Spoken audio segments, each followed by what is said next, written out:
పరిశుద్ధ సేవా మార్గము పీఠమునందు నా మీద గల ప్రేమ వలన మీరు అత్యంత ప్రేమతో నడిచితిరి.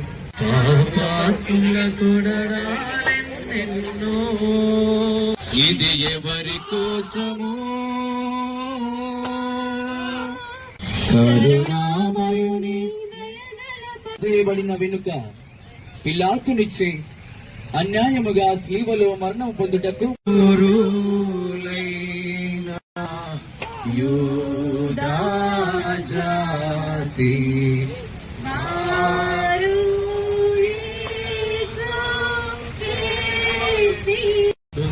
నిలిచిన వెండి మరియొకరు వెనుక నుండి కన్నింది ఒకరు నోరు తెరువలేదా ప్రేమ